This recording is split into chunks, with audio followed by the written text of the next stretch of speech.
তিনি ছিলেন মধ্যম আকৃতির সুঠাম দেহের অধিকারী একটি মানুষ।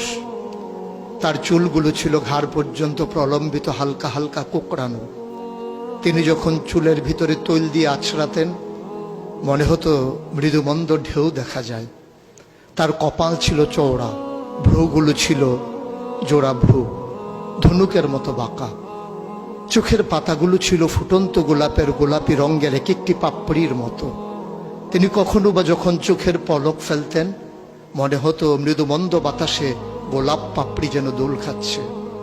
তার চোখের সাদা অংশ ছিল রক্তিমাভ সাদা, কালো অংশ ছিল কৃষ্ণ কালো। তার নাকটা ছিল খাড়া, নাকের ছিদ্রগুলো ছিল ছোট ছোট। নাকের নিচে ছিল সরু চিকন গোঁফ, গোঁফের নিচেই সেই গোলাপি রঙের ঠোঁট। তার ঠোঁটগুলো যখন কখনো বা মুচকে হাসত, গোটা পৃথিবীর মানুষ অবাক বিস্ময়ে দেখত গোটা পৃথিবীতে যেন বিজলি চমকিয়েছে। তিনি কখনো বা যখন এই রাস্তা দিয়ে হেঁটে যেতেন, 1 মাস পরেও কখনো যখন সাহাবা হাঁটতেন তার গায়ের জান্নাতি গন্ধ তারা পেতেন।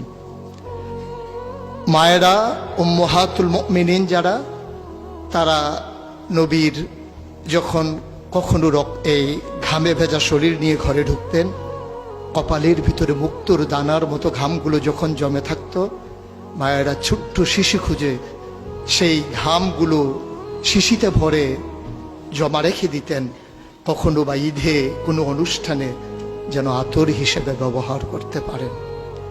এই সুরত ধারণ করা কোনো মানুষের সাধ্যর বাইরে। কখনোই কোনো মানুষ এই সুরত ধারণ করতে পারবে না চেষ্টা করলেই। কিন্তু তার সিরত যেটা অনুকরণীয়, অনুপম আদর্শ। তিনি এসেছিলেন এই জন্যে, ওয়ামা আরসালনাকা ইল্লা রাহমাতাল লিল আলামিন। তিনি ছিলেন রহমত গোটা ধরনীর জন্যে।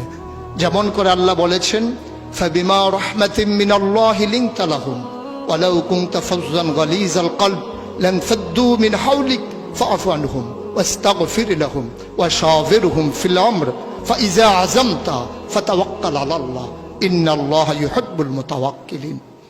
তিনি এসেছিলেন তেমন করে। কেন তাকে পাঠানো হয়েছিল? আল্লাহ নিজেই বলেছেন, লাকাদ কানা লাকুম ফি রাসূলিল্লাহি উসওয়াতুন হাসানাহ। তিনি ছিলেন মডেল, তিনি ছিলেন আইডল, তিনি ছিলেন আইকন, তিনি ছিলেন অনুপম আদর্শ, তিনি ছিলেন উসওয়াতুন হাসানাহ।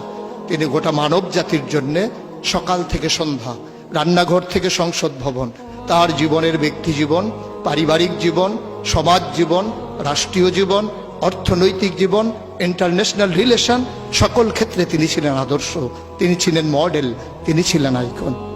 একবিংশ শতাব্দীর সূচনা লগ্নে দাঁড়িয়ে গোটা পৃথিবী যখন ঝঞ্ঝা বিক্ষুব্ধ, গোটা পৃথিবীর মানবতা যখন আজকে ভুলণ্ঠিত, আজকে শুধু মুসলিম নয়, গোটা মানুষ যখন আজকে অপর মানুষের ভোটের নিচে পৃষ্ঠ হচ্ছে তার জীবন, মানুষগুলো যখন আজকে রক্তে রঞ্জিত হচ্ছে তার গোটা দেহ, সেই ফিলিস্তিনের দুধু মরুভূমি আজকে যখন আমার কিশোর ভাইয়ের রক্তে রঞ্জিত, সেই ঝিলাম নদীর পানি আজকে যখন স্বচ্ছ স্ফটিকের মতো আর নেই, কাশ্মীরের ভাইয়ের রক্তে যখন রঞ্জিত, পার্শ্ববর্তী আরাকানের মুসলমানেরা আজকে উখিয়ার সেই টেকনাফের তাঁবুর নিচে তারা যখন মানবেতর জীবনযাপন করছে, আজকে বারবার মনে পড়ে সেই নবীজির কথা।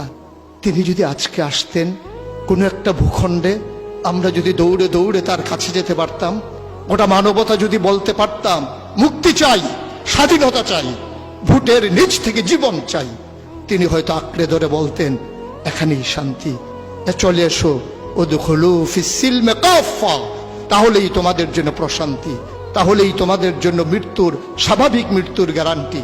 কখনোই আর ঝঞ্ঝা বিক্ষুব্ধ পৃথিবীতে তোমাদেরকে বুক পেতে দিতে হবে না বুলেটের সামনে।